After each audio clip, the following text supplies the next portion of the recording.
Es un orgullo realmente estar acá. Ayer habló la gente de AFIP, estuvo Edelstein, estuvo Cusioli, estuvo Costa, estuvo Devoto. Hoy habló Andrés Edelstein con una generosidad tremenda. Y ahora cerramos con 3 funcionarios de las provincias que les agradezco mucho que estén acá. Algunos viajaron, como Pablo, desde lejos. Otros dejaron también La Plata. Y la ciudad también está lejos. Y la Panamericana no es fácil. Así que realmente esto hace un tiempo no pasaba y genera que este evento tenga todos los colores, porque están los principales estudios de la Argentina, las principales empresas y los funcionarios de todos los fiscos. Así que bueno, sin más prólogo, los presento. El doctor Pablo Olivares, secretario de Finanzas e Ingresos Públicos de la provincia de Santa Fe. A su lado, Ricardo Vega, coordinador de subdirecciones generales de AGIP, CABA. Y Walter D'Angela, subdirector ejecutivo de ARBA. Vamos a empezar en el orden inverso, ¿sí? Vamos a empezar a Walter y, bueno, adelante. Hola, buenas tardes. Muchas gracias a IDEA por la invitación. Difícil defender ahora la provincia, espero por lo menos justificar un poco todo el accionar. Tengo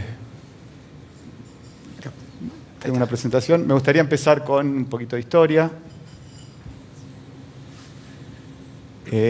Con la ley de coparticipación actual, la provincia de Buenos Aires se dio algunos puntos de recaudación de coparticipación, que fue parcialmente compensado con la constitución del Fondo del Conurbano Bonaerense, que estaba financiado con el 10% de la recaudación del impuesto a las ganancias. En el año 95 ese fondo se modifica y se fija un monto fijo de 650 millones para distribuir a la provincia de Buenos Aires, repartiendo el excedente con el resto de las jurisdicciones. El crecimiento nominal de la recaudación del impuesto a las ganancias, no solo por el aumento de precios, sino por el aumento de la presión tributaria.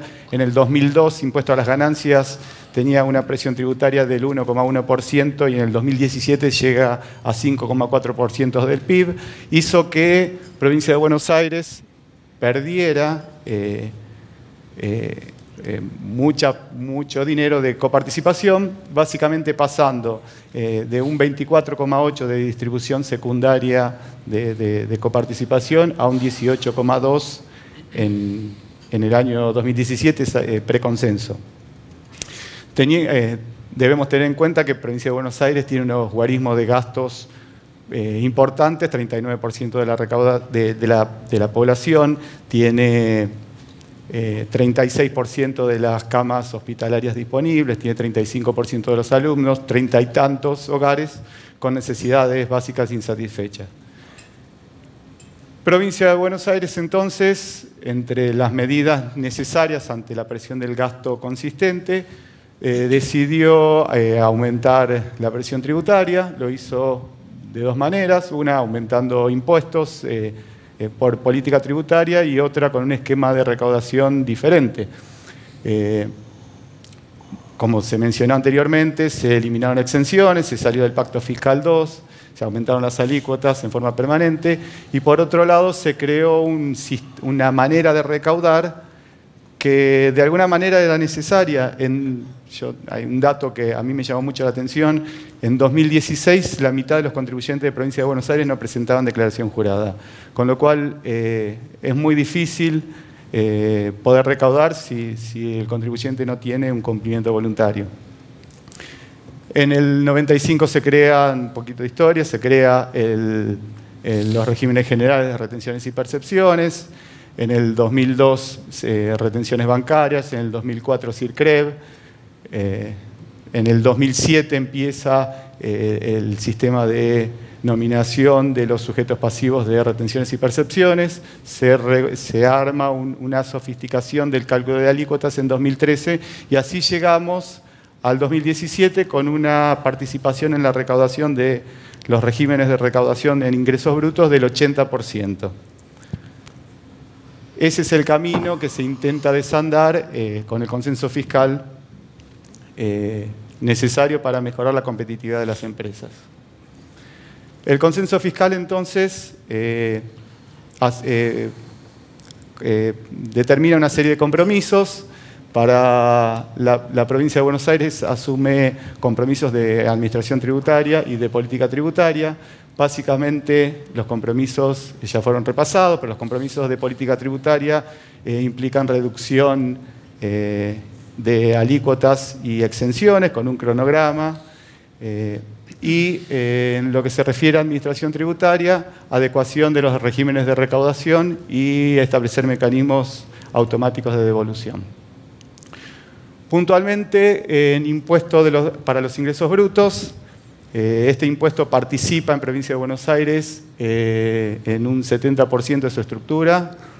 Se eliminaron las alícuotas diferenciales en función de la localización de los contribuyentes, la desgravación de las actividades de exportación y servicios de exportación ya se encontraban taxativamente expuestas en el Código Fiscal y se cumplió para 2018 con el cronograma de reducción de alícuotas. Las alícuotas de extraña jurisdicción eran de 4 y 5%, se eliminaron quedando alícuotas de 1,5 en cumplimiento con el cronograma del anexo 1. Provincia de Buenos Aires, con estas medidas, redujo la tasa implícita de impuesto a los ingresos brutos de 3,2 a 3 y el costo para la provincia significó un mes de recaudación. 1 de cada 5 contribuyentes quedaron beneficiados por las medidas de política tributaria. En lo que se refiere a 2022, la presión tributaria pasará de 4,9 puntos del PBG a 3,6, alrededor de 1,5 puntos del Producto Bruto Interno, y tendremos una alícuota implícita si no se modifican las alícuotas de comercio, que no aumentaron, de 2,4%. Respecto al impuesto inmobiliario, el consenso fiscal determina que las provincias adopten como método evaluatorio el que determine un órgano federal de catastro que está en formación y que adecue las alícuotas de impuesto inmobiliario.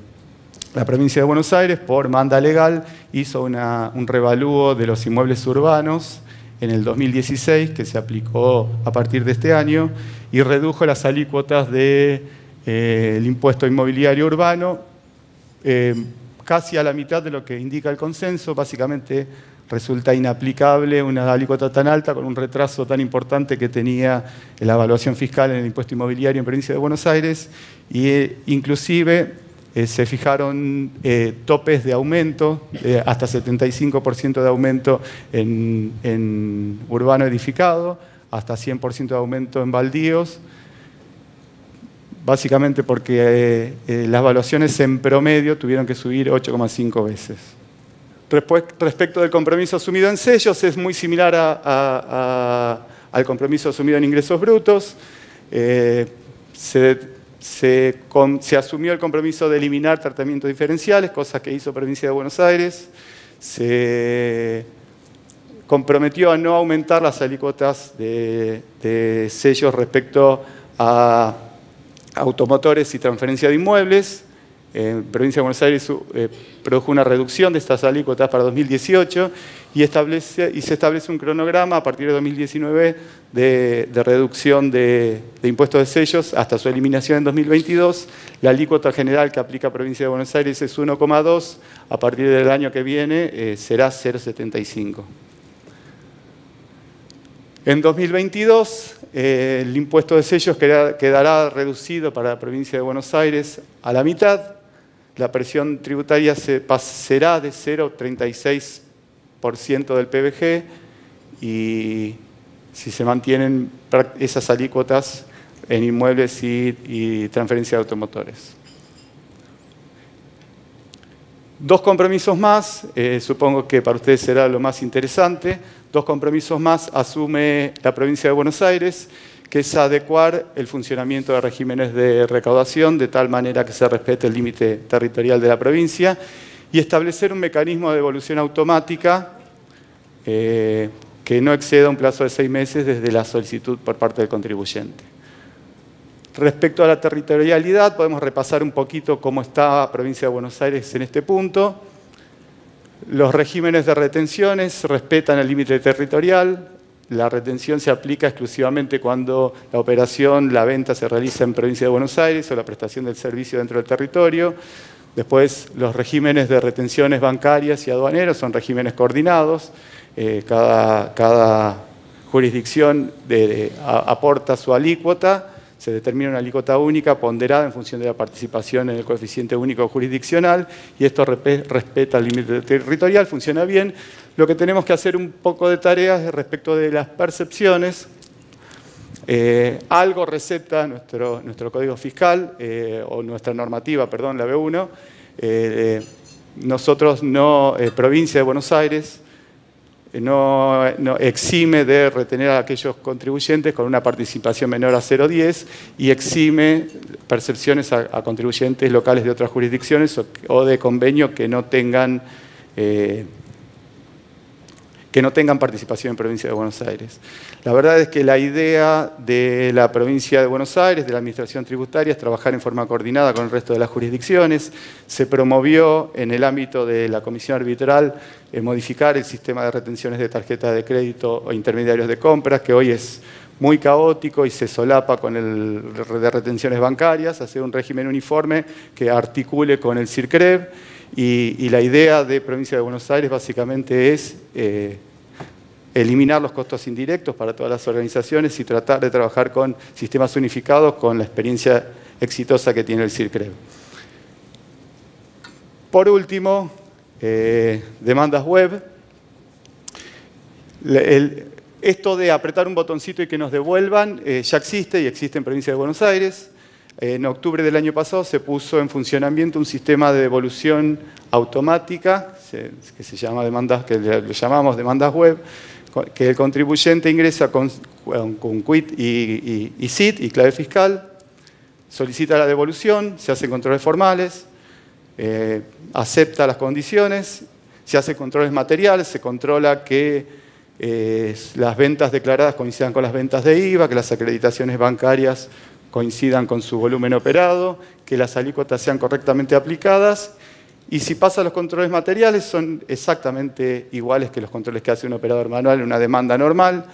Se aprueba, se le expone la deuda, se le dice si quiere compensar, no hay opción de no compensar, compensa las deudas y la diferencia se genera un acto administrativo digital que se notifica en forma digital al domicilio fiscal electrónico. El procedimiento desde que solicita la repetición hasta que recibe la notificación en el domicilio fiscal electrónico para ir a cobrar al banco dura 72 horas. Cuando lo pusimos en octubre, lo pusimos solo para personas físicas y con montos hasta 10.000 pesos. Será bajo, probamos con esto, pero la verdad que el 50% de los contribuyentes de Provincia de Buenos Aires tienen un saldo a favor menor a 10.000 pesos. Se puso en funcionamiento y la verdad es que no funcionó, muy poca gente tenía acceso, había muchos rechazos. Los rechazos eran de todo tipo, empezamos a analizar, muchos eran por exceso de monto, otros eran...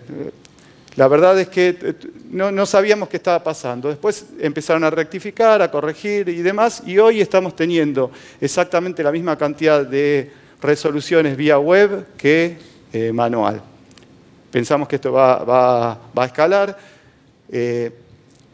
A partir del mes de junio se incorporó la posibilidad de solicitar por este mecanismo las personas jurídicas y con montos hasta 50.000 pesos que corresponden al 90% de los contribuyentes de Provincia de Buenos Aires con saldos a favor. El objetivo, la aspiración con este mecanismo, que en realidad se devuelve en 72 horas, es que escale en monto, que escale en la cantidad de contribuyentes que se presentan en esta solicitud. Realmente funciona en 72 horas y bueno, esperemos que podamos seguir aumentando el monto y la gente que lo va a incorporar. Conclusiones. Bueno, primero, un acto de fe que Provincia de Buenos Aires va a seguir en el consenso fiscal y con la idea de bajar la presión fiscal para hacer que las empresas sean competitivas y generar empleo. Fuimos buenos alumnos, es lo que se dijo hasta ahora. Cumplimos con todo, inclusive antes de la firma del consenso fiscal. Recuerdan que primero se mandó la ley impositiva y después hubo una adhesión a través de la ley 15.017. Ya la ley impositiva tenía reducciones importantes en las alícuotas de ingresos brutos, y es una visión desde del Ejecutivo cambiar la estructura tributaria, volver a darle mayor participación a los impuestos patrimoniales que tienen menor incidencia en las decisiones de inversión.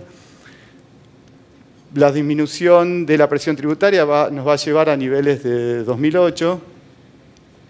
El desafío que nos queda es coordinar con todas las administraciones tributarias la administración de los regímenes de recaudación, y la verdad es que es necesario que caminemos hacia darle cumplimiento al consenso fiscal y lograr una nueva ley de coparticipación federal que refleje un poquito mejor la necesidad del gasto y la atribución respecto de las facultades de recaudación. Muchas gracias. ¿Qué tal? Buenas tardes.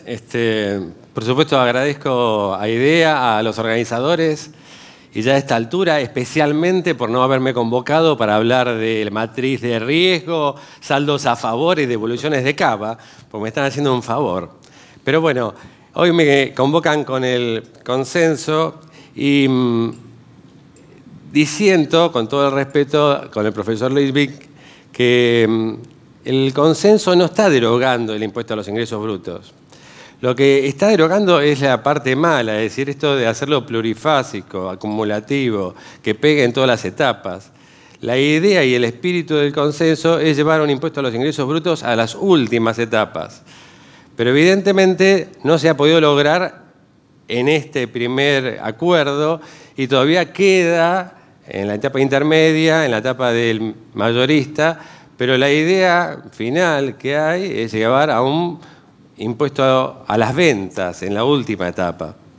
Con lo cual, el aumento de alícuotas que se está dando, y que de hecho ahora vamos a ver un slide donde efectivamente Cava ha seleccionado a los contribuyentes del comercio, tanto sea minorista como mayorista, por nivel de facturación, tiene una escala progresiva de aumento. Porque justamente lo que pretende el consenso es llevar alícuotas exentas o actividades exentas para el 2022, pero la actividad del comercio, tanto sea mayorista o minorista, llevarlas a una alícuota del 5%. No es que es un tope, es la idea, es el espíritu que tiene el consenso. Por lo tanto, por eso es que a lo mejor estas administraciones hemos recurrido a esto de calificar a unos contribuyentes y ahora tengo justo esa filmina por el aumentar. Bueno, un poco ya hemos hablado, es decir, los objetivos que tiene este consenso, evidentemente es sacar todo esto malo, es decir, ya lo dijeron, el plurifásico, acumulativo, pega en cada etapa, ingresos brutos, como está conformado hoy, evidentemente es un impuesto que no es acorde a la actualidad. Esperemos que llegue a lo mejor a un impuesto a las ventas o de alguna forma llegar a las ventas. Pero es lo que tenemos. Si no, estamos hablando de cambiar todo el sistema tributario. Es decir, lo que no hay duda es que el gasto está. Y las provincias y la ciudad tienen una cantidad de gasto enorme. Con lo cual, está muy bueno decir, deróguenlo, díganme nada más con qué otros recursos lo reemplazamos. O sacamos el gasto de la ciudad o me tienen que dar los recursos para cubrirlo. Esa es la disyuntiva.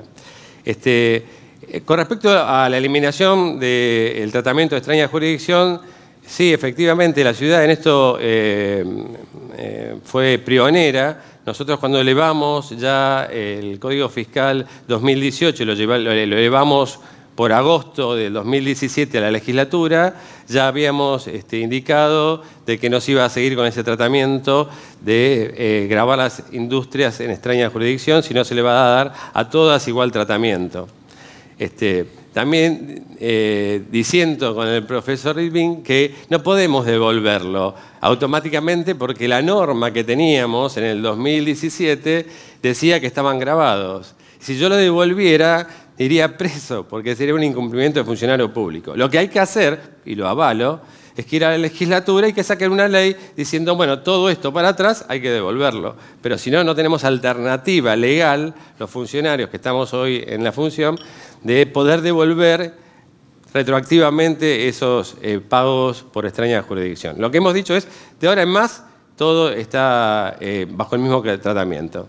Este cuadro que todos lo tienen y es la disminución de la alícuota, lo estamos cumpliendo a rajatabla. Y no desesperéis, digamos, estamos hablando de que dentro de un año y medio ya el sector primario queda exento. Es poco tiempo. Que la construcción ya está a una alícuota del 3 y dentro de un año y medio va a pasar al 2. Que en 4 años van a haber la actividad exenta de actividad primaria, las industrias todas exentas, la electricidad, la luz, gas también va a estar exenta. En Cava más aún, hemos sido pioneros, porque en realidad somos los alumnos buenos y los que le llamamos la manzana al profesor, que ya hoy no grabamos al gas ni a la ISA. Evidentemente está muy lindo analizar todo esto y me dijeron, voy a tirar una bomba, me dijo Juan Pico, no hay problema, la tiro yo. Evidentemente está en los diarios. De ninguna forma Cava, la ciudad autónoma, avala suspender con esto. Estamos en condiciones de respetarlo y tenemos una proyección para mantenernos y no cambiar. Pero evidentemente no es lo mismo otras jurisdicciones. Cuando hablamos de Cava, debemos hablar de cómo se conforman los ingresos de Cava. Es decir, no pueden perder de vista que de todos los gastos de la ciudad se solventan con tanto sea recursos propios como recursos coparticipables. Históricamente, Cava cubría sus gastos con el 90% de recursos propios. 90%. Es decir, todos los vecinos de la ciudad cubren con sus impuestos el 90% de todos los gastos de la ciudad. Ahora, con el traspaso de la Policía Federal a la Policía de la Ciudad, esto se modificó y está cerca del 80 y 20%.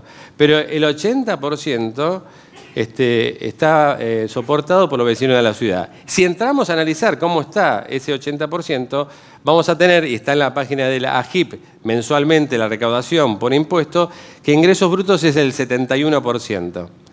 Si a eso le sumamos el impuesto de sellos, que está cerca del 10%, tengo el 81% de la recaudación. Y estamos dispuestos a hacer toda la reducción y la rebaja, pero el sacrificio financiero y económico que va a hacer la ciudad es enorme. Estamos calculando de que va a haber una disminución en la recaudación de 18.000 millones de pesos por año. 18.000 millones de pesos por año. Con lo cual, cuando uno hace este esfuerzo diciendo, no, esperen, la ciudad está haciendo un gran esfuerzo y estoy dispuesto a demostrarlo. ¿Por qué? Porque hay veces que ciertos profesionales o artículos o la prensa ha dicho, pero Cava aumentó alícuotas en algunos aspectos, pagó el comercio. La industria, cierto industrial, le pasó de estar exento, ahora tributa. Puede ser. Pero tenemos que analizar la reforma en forma global, tomar en cuenta todos los sectores, todos los eslabones de la cadena productiva, porque si no es un análisis parcial. ¿Qué es lo que ha hecho la ciudad hasta ahora? Ha implementado que los créditos hipotecarios estén exentos, es decir, que los intereses por créditos hipotecarios ya no tengan que tributar ingresos brutos. Ha hecho una progresiva disminución y efectivamente a tal punto que en mayo, con el aumento de las tarifas a los servicios, sacó una ley y eximió por todo el año 2018 a los servicios de gas y a los servicios de agua, AISA. Y por lo que aparentemente nos ha llegado de legislatura, no tienen la intención de que vuelva. Quiere decir que no solamente estamos cumpliendo con el consenso, sino que lo estamos haciendo muy anticipadamente. Ya en la ciudad no se grava la electricidad, sino que pagan una tasa especial, que se compensa con los gastos de la ciudad. Dentro de esto también hemos hecho una reducción a la construcción, que a partir del 2019, es decir, a la vuelta de la esquina ya queda en el 2,5% y después queda fija, de acuerdo al consenso, al 2%.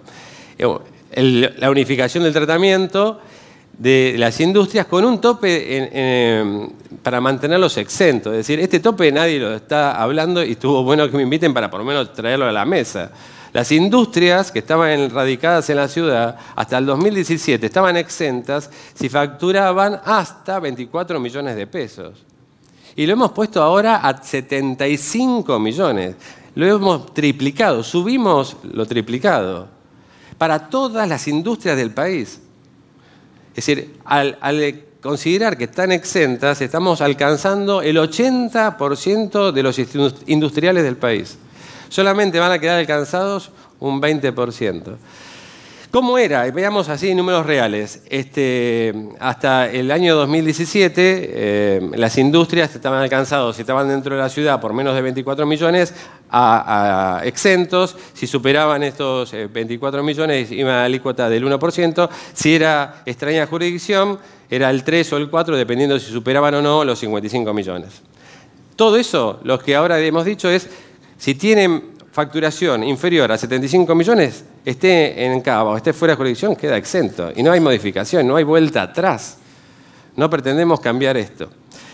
Con relación al comercio, y efectivamente ahí pueden verlo, que hemos aumentado algunas alícuotas, hemos considerado que los contribuyentes de comercio minorista o mayorista que esté por debajo de 10 millones de pesos, que queden en una alícuota del 3%. ¿Por qué? Porque consideramos el pequeño contribuyente. Después sí, hicimos una estratificación que entre los que tienen facturación de 10 millones a 55 le aumentamos la alícuota. Sí, efectivamente, porque esa es la idea. Es decir, es justamente que llevarla a una alícuota del 3,5% para el 2019 progresivamente, de la misma forma que vamos bajando, en este caso tiene que ir subiendo, al 4, 4,5% y en el 2021 mantenerla en el 5%.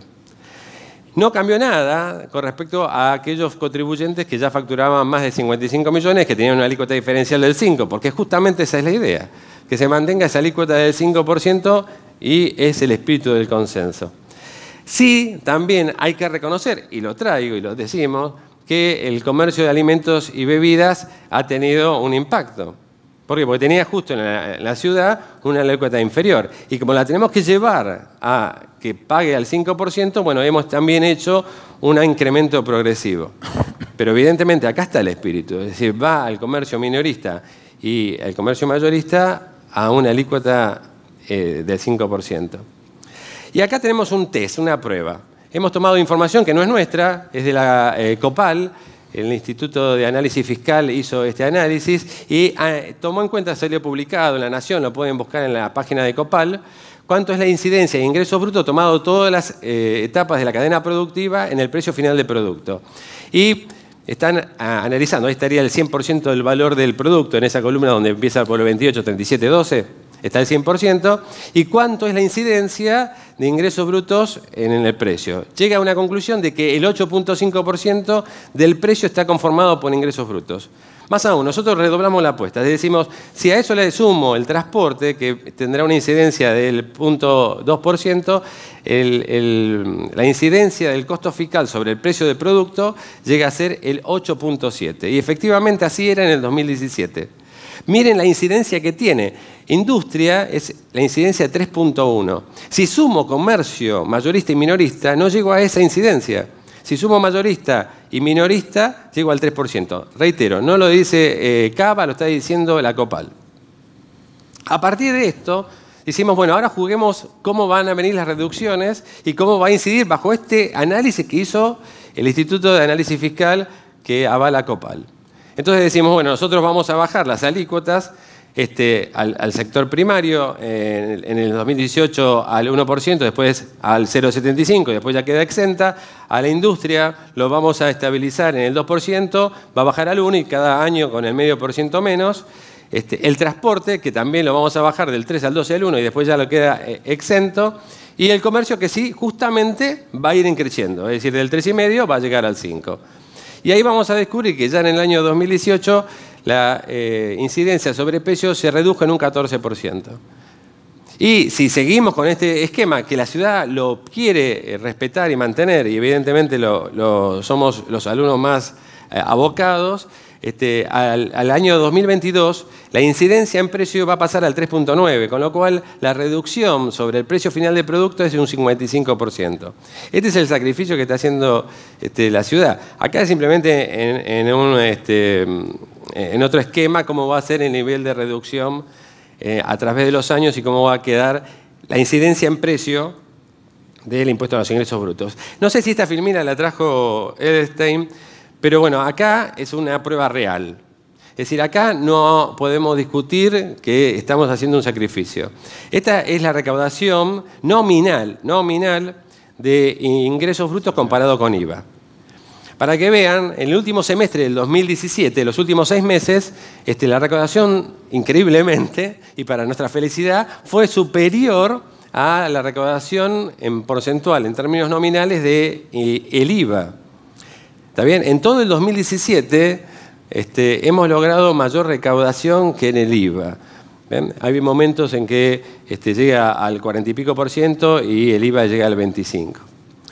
Pero a partir del 1 de enero, es decir, a partir de que respetamos el consenso fiscal, esta diferenciación en términos nominales se dispara en sentido contrario. Es decir, en el IVA hoy tenemos un ajuste a marzo del 2018 que el incremento interanual, estamos comparando un año siempre, ¿no? De marzo del 2018 en el IVA es el 57%. Y ya en ingresos brutos no es el 27%, es el 27%. Hay una diferencia de 30 puntos. Les aseguro que no es problema de recaudación, de ineficiencia, no. Es la consecuencia de dejar de recaudar la cantidad de tributos. Y acá no está la incidencia todavía, porque empieza en mayo, de no cobrar ya el impuesto al ingreso bruto sobre el gas y sobre el agua.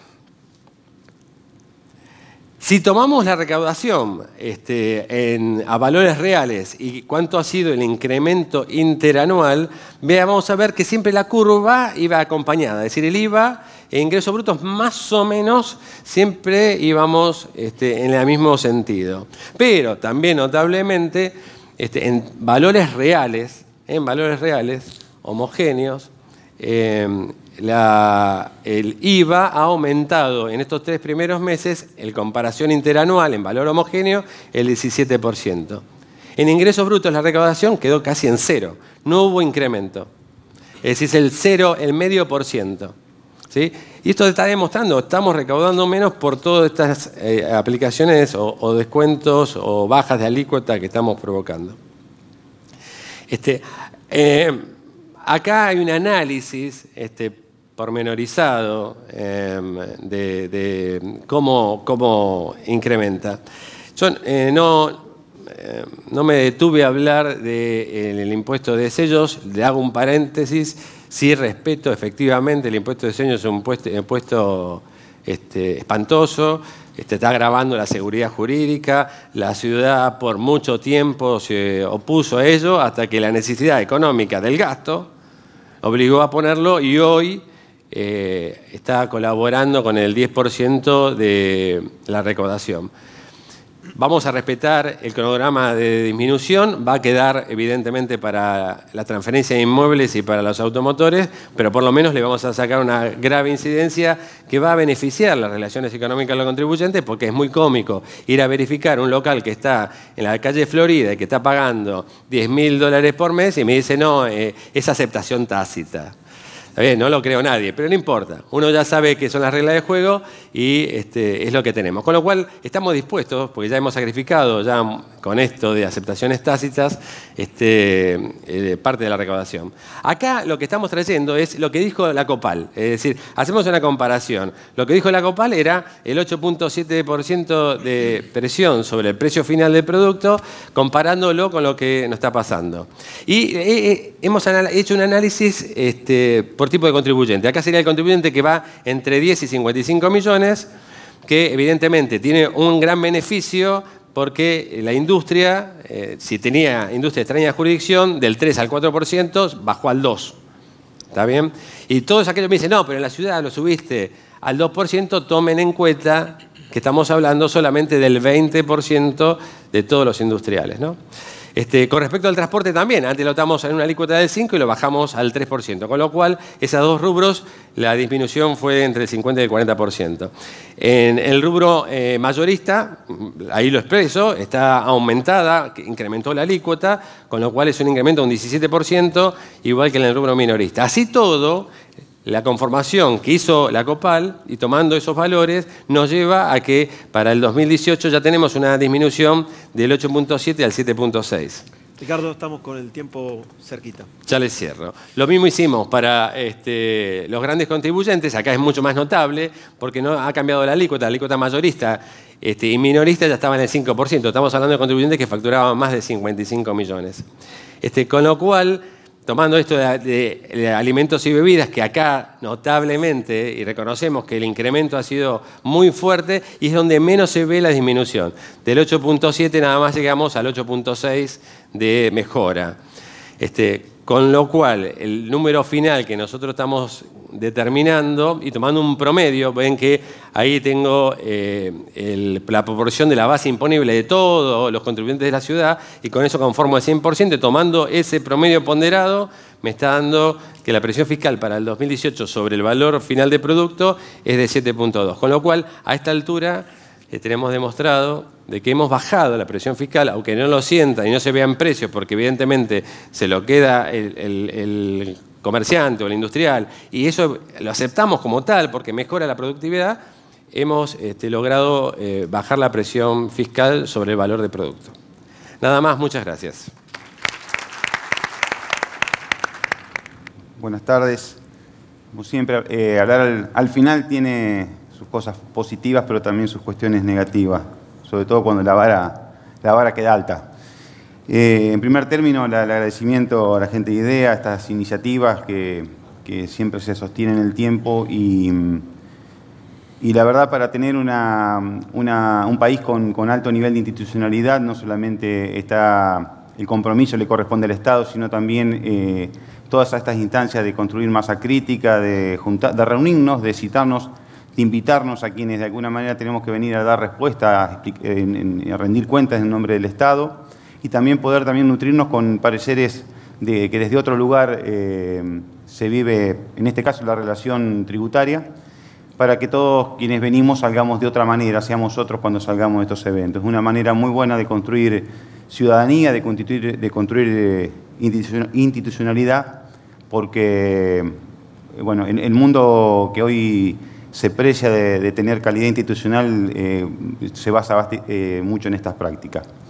En primer lugar, para arrancar, el doctor Likin nos planteaba dos cuestiones y que en realidad le voy a dar la razón en un sentido de vincular, porque dijo que el consenso se iba a cumplir el día que las vacas vuelen, y por otro lado reconoció la creatividad tributaria que hemos tenido en las provincias durante tiempo. Entonces creo que apelando a ese nivel de creatividad entendemos que la vaca va a volar. Por lo tanto, un poco lo que en segundo término quería plantear también la cuestión desde qué lado vemos el tema del consenso y los compromisos, para poner en lugares justos lo que corresponde. La idea macro del consenso nace a partir de una convocatoria nacional y las provincias, en un gesto de acompañamiento, se comprometieron y asumieron compromisos. Por lo menos el caso de Santa Fe, viendo estas trascendidos de supuestas pérdidas de pedidos de prórrogas, cuestión que no sabemos bien del origen, pero el compromiso de Santa Fe es que lo que se comprometió no parece serio que lo que se ha comprometido luego se vuelva a revisar, se anda reviendo cada rato. Santa Fe entiende que cuando se firma algo es algo para cumplirse y que así debe honrarse, sea que conveniente o inconveniente debe honrarse, así como Santa Fe cuando ha entendido que había cuestiones que más allá de la conveniencia de otro tipo entendía que le pertenecía o le correspondía, así lo hizo y como ejemplo extremo fue cuando en pleno año 2009, todos sabemos, no hace falta dar mucha referencia de qué contexto estábamos hablando, ante la Corte Suprema, ante el Poder Judicial, citó al Gobierno Nacional por una demanda sabiendo las consecuencias que eso implicaba. Por eso es que en este esquema entendemos que respecto a si el consenso fiscal da los resultados en términos de resultados de lo que se apuntó. Es un tema que es una respuesta que debe dar el quien lo planteó. Lo que sí tenemos que comprometernos la provincia es de cumplir cada uno de los requisitos, cada uno de los puntos que asumimos allí. Eso creo que es un esquema para al César lo que es del César, en el sentido de que como política pública en cuanto a apuntar a ciertos resultados es un tema de que quien fue el convocante y entendió que esos son los compromisos que le hacían falta al país. Para dar una mirada puntual desde la mirada de Santa Fe, me parece importante empezar a mirar desde el antes del consenso fiscal, la firma del consenso fiscal y el post-consenso fiscal. En el caso nuestro, también Buenos Aires, Cava, Córdoba y Mendoza, antes del consenso fiscal también fue parte del trabajo que hicimos para tratar de empezar a resolver lo que todos sabíamos, inclusive antes del fallo Bayer, que era muy posible que aconteciera. Y la matriz de la solución de la salida de extrañas jurisdicciones empezó a gestarse en ese trabajo que ya en el año 2016 se empezó a hacer para ver cómo salíamos de la situación difícil que había generado la proliferación de la figura de extraña jurisdicción. Eso es lo que figura en el punto 2 de la firma. En el punto 1, en el caso de Santa Fe, ya en el año 2016 se consolidó, inclusive se le dio rango legal a una comisión de análisis del sistema tributario, integrado no solamente por miembros del Poder Ejecutivo, sino del Poder Legislativo, sino también por representantes de cada uno de los sectores de la actividad económica en la provincia. Tiene un esquema de funcionamiento permanente a través de esquemas plenarios, esquemas de comisiones específicas de cada sector, y se ha expedido en distintas iniciativas que se han transformado en ley, al tal punto que ya en el año 2017 se lograron muchos avances en términos de reducción de la carga tributaria de los contribuyentes. Uno de los principales fue la creación del régimen simplificado para pequeños contribuyentes, que al día de hoy tiene más contribuyentes el régimen simplificado que el régimen general de la provincia, con todos los beneficios de reducción de la carga tributaria directa, es decir, en términos del impuesto pagado, pero también la carga tributaria indirecta en virtud de que es excluido todos los regímenes de retención y percepción. Y luego una reducción en otras actividades que implicó que el 85% de los contribuyentes santafesinos se vieran beneficiados por disminuciones en términos de alícuotas, en términos de exenciones también, ya en el año 2017. De esta manera es como Santa Fe entra en este proceso del consenso fiscal. El consenso fiscal que tuvo distintos drafts, como se le suele denominar, borradores para los que, digamos, cuando entramos a la administración pública, borradores, en otros ambientes draft. Hubo unas primeras versiones que claramente balanceaban de una manera. Sí, lo quiero plantear. Era una forma de resolver un problema histórico, como nos planteaba hoy, que era una injusticia, lo que Provincia de Buenos Aires venía estructuralmente aconteciendo. Resolver esa injusticia que ningún gobernador, entiendo, del país podía decir que eso no había que resolverlo, pero la mecánica era, bueno, hagamos una vaquita para resolver entre todos este problema.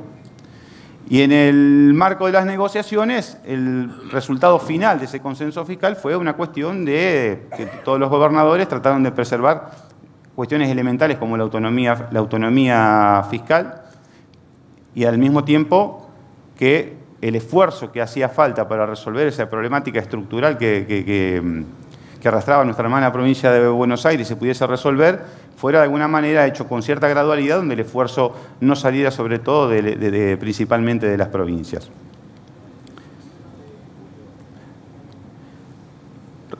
Voy a ser rápido porque veo que ya este gráfico ya es un commodity en este ambiente.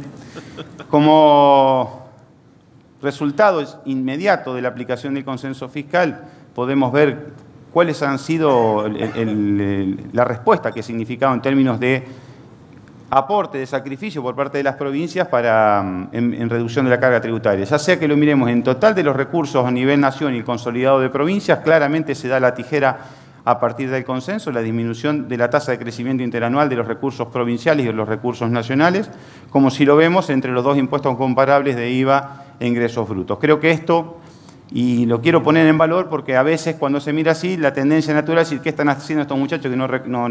¿Qué ineficiencia tributaria? Porque parecería una paradoja que los titulares a partir de ahora sean las administraciones tributarias son un ineficiente que se le ha caído su tasa de crecimiento interanual. No, es en función básicamente de los sacrificios que implicó el consenso fiscal. Creo que también hay cuestiones extraordinarias porque tampoco hay que caerle al Estado Nacional con un incremento del IVA de ese nivel, sino que entendemos que se va a estabilizar en niveles más bajos. En cuanto a Santa Fe, a partir de la firma del consenso fiscal, rápidamente lo que se hizo fue la ratificación del consenso por la legislatura de la provincia. Entendemos que, hoy lo decía el doctor que nos precedió, que al ser de derecho intrafederal, el consenso es un acuerdo entre poderes ejecutivos en tanto documento que recién a partir de la ratificación del Congreso de la Nación y de las legislaturas provinciales se transforma en compromisos entre estados.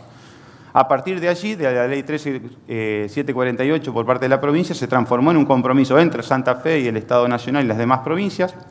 Y en forma casi inmediata se sanciona la ley tributaria, la 13.750, junto con otra ley de estabilidad o de beneficios de ley PYME, o ley PYME santafesina, como la denominamos, que las expresé en forma en tándem porque operan jurídicamente en tándem. ¿Qué hace la ley PYME santafesina? Establece la estabilidad tributaria para todas las pymes, es decir, que independientemente de la evolución de las alícuotas que se establezcan y aún dentro de los topes del consenso fiscal, las pymes santafesinas y también las no santafesinas van a gozar de no poder tener incrementos en sus tratamientos tributarios respecto a lo que regía en el año 2017.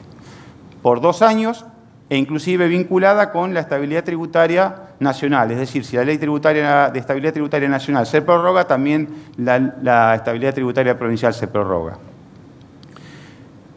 Y por otro, la eliminación de, como hoy la tributarista que nos precedió lo aclaró, la Santa Fe está dentro de aquellas que eliminaron extraña jurisdicción en tratamiento de industria principalmente. Con lo cual, la combinación de esta ley PYME santafesina y la eliminación de extraña jurisdicción nos llevó a un nuevo esquema de la visualización de nuestro esquema de contribuyentes tributarios, como pueden ver así en el slide. Por un lado, si se es de carácter de PYME y no PYME, y por otro lado, si se es santafesino o santafesina en función de cómo operan ambos plexos. ¿Por qué PYME o no PYME? Porque las pymes tienen la estabilidad tributaria. La diferencia es que la pyme no santafesina tiene estabilidad tributaria, simplemente que rige la alícuota que se le aplicaba hasta el año 2017. Esa estabilidad se entabla en esos términos. Con lo cual, en aquellas actividades que tienen una alícuota menor para los casos de las pymes santafesinas, rigen eso en términos de la estabilidad tributaria. Y lo que hubo que resolver era cómo se le disminuía, porque la alícuota que traíamos para la industria era del 4,5%, se baja al 2%, por lo tanto, claramente el beneficio de aquellas que venían teniendo el trato de extrañas jurisdicciones es notorio. El tema era que la alícuota del 0,5% que tienen las industrias santafesinas, al llevar al 2%, se encontraban con que íbamos a tener que incrementar la carga tributaria. Con lo cual, para ese caso, lo que se resolvió, se estableció un esquema donde todas esas 46 empresas grandes que venían tributando la alícuota local, lo que se le estableció a través de un artículo específico, por eso ya en la provincia se llama el 25, ¿sí? Como todos los artículos, parecido como el famoso 125 del AFA.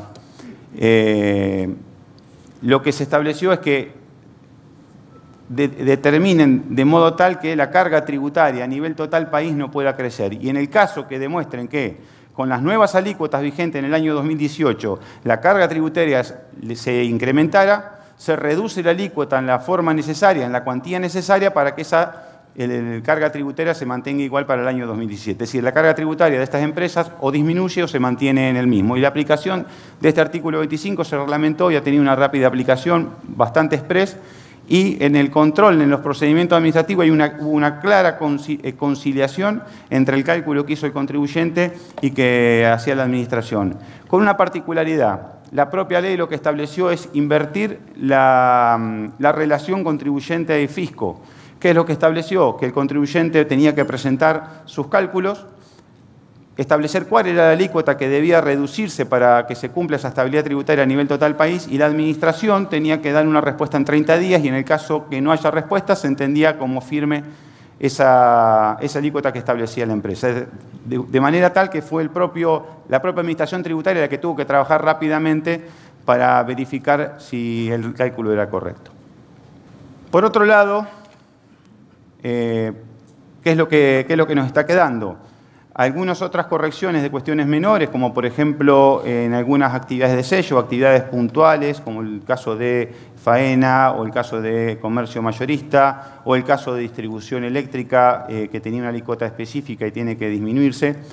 Está actualmente en tratamiento legislativo, ahí tienen el número de mensaje para todos aquellos interesados, está en tratamiento legislativo, conjuntamente, es decir, el resto de las modificaciones tributarias para el consenso fiscal, conjuntamente con la adhesión a la modificación de la Ley de Responsabilidad Fiscal, que es otro de los compromisos asumidos en el consenso fiscal. Como siempre, en el cumplimiento, en todo cumplimiento uno tiene que autoevaluarse, pero también la parte con la que firmó. Si se tiene que cumplir todo el mundo.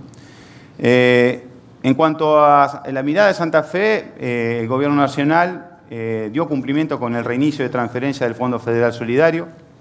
Esto sí es un tema particular, que bueno, en virtud del esquema de armonía que primaba, es una cuestión que no se planteó mucho, pero la forma en cómo se instó a las provincias a adherir al consenso fiscal, interrumpiendo la transferencia del Fondo Federal Solidario hasta que eso se diese, es un tema que, por lo menos si en la provincia se nos hubiese ocurrido hacer eso algo con los municipios y comunas, no lo hubiésemos pasado muy bien. No obstante, luego de adherido, se hizo el reinicio de las transferencias del Fondo Federal Solidario. Las transferencias por compensaciones, por no coparticipación del impuesto al cheque, también se está haciendo en tiempo y forma. Lo que puntualmente el caso de Santa Fe tiene que todas las provincias renunciamos o renunciaron a todos aquellos pleitos o juicios iniciados o acciones iniciadas con motivo de coparticipación, como a no iniciar nuevos juicios por esa causa. Solamente el caso de la sentencia de Santa Fe fue la única que se expresó en un punto particular donde no solamente se la ratificaba y se la reconocía, porque es un fallo firme de la Corte Suprema de Justicia, son una cantidad de recursos muy importante, pero se estableció que al 31 de marzo ese quantum debía estar fijado y la forma en cómo se iba a cancelar debía estar fijada. Eso todavía no ha ocurrido, no se ha tenido una respuesta definitiva de parte del Estado Nacional. Y bueno, a partir de allí, hoy comentaban qué acontece cuando, bueno, primero, como en todo esquema de reglas fiscales, escribir las reglas, después establecer quién va a ser el árbitro y después cuáles van a ser las consecuencias cuando no se cumplan. En este caso, estamos ante una situación que hoy no se está cumpliendo, bregamos porque esto sea una realidad, sabemos que hay negociaciones y la está llevando adelante el señor gobernador con el ministro, pero es un tema un punto que no es parte de los compromisos de la provincia, pero sí es parte del compromiso de la Nación.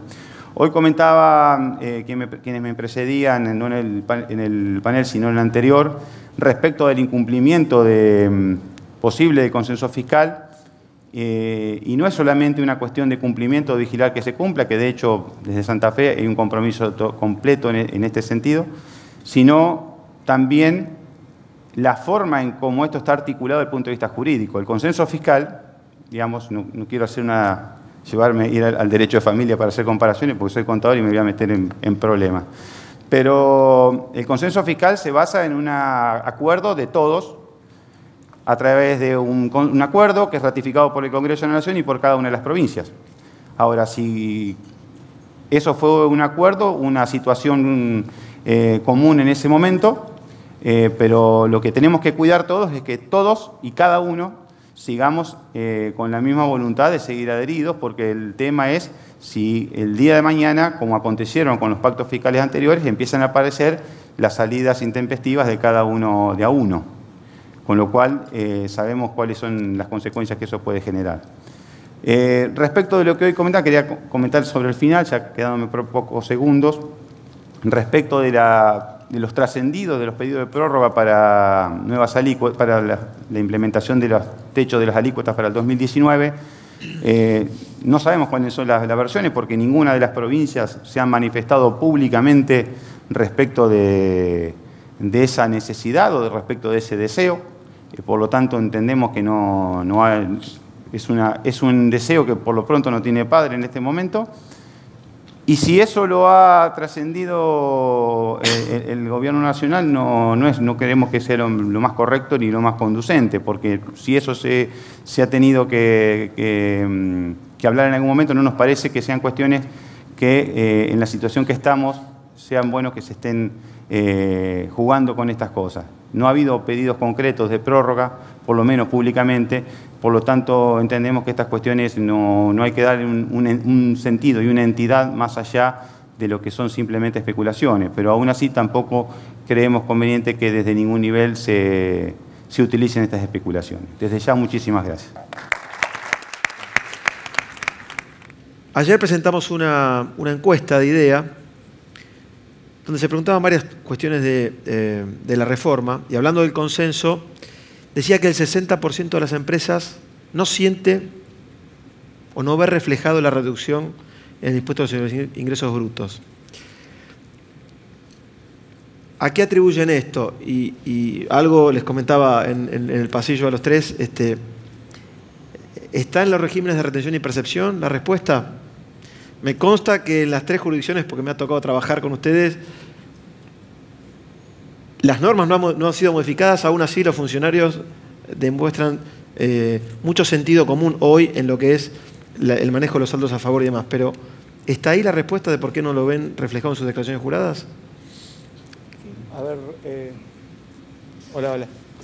¿Se escucha? Sí. Respecto a Provincia de Buenos Aires, adecuó las alícuotas de regímenes. El 50% de los contribuyentes redujeron su tasa de retenciones y percepciones. La verdad es que la modificación del consenso, evidentemente no hubo modificación de alícuotas en comercio y no se estaría reflejando ahí, ¿no? Bueno, en el caso... ¿Se escucha? En el caso de Santa Fe hay que saber, comprender que en el consenso fiscal se estableció un canal, digamos, la progresividad, con lo cual, en realidad, a la hora de establecer la norma tributaria, salvo el tema de extraña jurisdicción, las demás alícuotas, en el caso de Santa Fe, estaban por debajo de ese máximo para el 2018. Por eso es natural que en muchos casos, obviamente, desde un lado dice está el consenso, te va a bajar la carga tributaria. En los casos donde ya se estaba abajo de esas alícuotas, no van a notar un cambio porque ya de hecho ya estaban abajo. Posiblemente, es más, si la industria estaba la local estaba al 0,5%. Con lo cual entendemos que desde ese aspecto, para aquellas que arrancábamos desde unos niveles más bajos de los techos que se tenían, evidentemente, digamos, se haya habido una expectativa formada en un título a nivel nacional, pero en el caso puntual de Santa Fe, que estaba en los tramos más abajo de los límites, por esa razón no se ve. No, la ciudad nunca ha tenido saldos a favor masivamente, no tiene la intención de tenerlos, no los va a crear. Hay un monitoreo mensual, bajo que le dijimos que en broma, pero es real, la matriz de riesgo, y se corren los procesos todos los meses, y todos aquellos que hacen los reclamos y que han regularizado su situación son excluidos, todo por sistema automáticamente. Sí, perdón, un dato. Nosotros también con el tema de saldos a favor se implementó hace un mes un proceso online para solicitar el certificado de exclusión de todos los regímenes de retención para aquellos a cuyo saldo a favor sea superior a 3 veces el impuesto determinado, con lo cual lo pueden obtener y automáticamente lo empiezan a utilizar. De hecho, notamos una alta tasa de ingreso, siempre está, y hay que luchar también a veces con los preconceptos de que aquellos que no quieren gestionarlo porque presumen que la administración tributaria les va a poner un ojo un poco más focalizado de lo que suele estar, y bueno, en ese sentido estamos trabajando para sensibilizar. Muy bien. El segundo punto tiene que ver con los criterios de asignación en el impuesto sobre los ingresos brutos en el marco del convenio multilateral. Sabemos que existe el protocolo adicional que no ha tenido mucho éxito en su aplicación. Y la pregunta del auditorio es si dentro del marco del consenso, la persona que hace la pregunta la hace para HIP y ARBA, pero creo que aplica para todos, si dentro del marco del consenso existe alguna posibilidad de consensuar, valga la redundancia, y evitar litigios cuando el impuesto se terminó pagando en otra jurisdicción. Sí, el protocolo adicional es una herramienta. No ha habido tantos casos, efectivamente, Es un problema que surge ahí de la comisión arbitraria y plenaria. Digamos de que sí, hay algunos problemas ahí de seguridad jurídica, de las opiniones contrapuestas que da la comisión arbitraria y plenaria, las decisiones políticas que hay. Lamentablemente la ciudad o ARBA tenemos un voto cada uno y muchas decisiones no las compartimos de la decisión. Es complicado, para tirar sobre la mesa, pretendemos hacer una unificación por lo menos de la parte de procedimiento. Claro. Es una locura que hoy tengamos todas las jurisdicciones, en cada jurisdicción, un sistema distinto de procedimiento, que no nos afecta nada la autonomía tributaria y no nos ponemos de acuerdo. Digamos, hemos y promocionamos unificar y lograr por lo menos la parte de procedimiento que todas las jurisdicciones lleguemos a un código único y no lo logramos. Es difícil. Es difícil. Bien. Coincido con la postura. En realidad eso se basa en la simetría de los saldos donde están generados y que evidentemente todos aquellos que en este sentido no tenemos ningún interés fiscal en el fondo, porque en realidad no somos donde tenemos generada gran cantidad de volumen, pero queremos simplificarle al contribuyente porque tenemos la mayor cantidad de contribuyentes que reclaman, entre básicamente con Córdoba y nosotros tres, digamos, la mayor cantidad de contribuyentes que reclaman, pero es un voto dentro de 24. Claro. La última, para el doctor Olivares. Este régimen de promoción a las pymes sí, que comentabas, ¿cómo lo ves con la aplicación del fallo Bayer? ¿Implica alguna violación a la jurisprudencia de Bayer? No, porque en realidad no es un régimen de promoción, en realidad lo que se establece es un beneficio de estabilidad tributaria a las pymes, a todas las pymes. Si distinto hubiese sido, sí, bueno, solamente a las pymes que tienen sede en provincia de Santa Fe, sí, digamos, estaríamos reproduciendo el mismo problema, pero en este caso en realidad es la aplicación de una política nacional, en el fondo, lo mismo que se aplicó a nivel nacional, a nivel provincial, de la estabilidad tributaria, es decir, garantizar el mismo trato que tenían en el año 2017, independientemente sea donde están radicadas.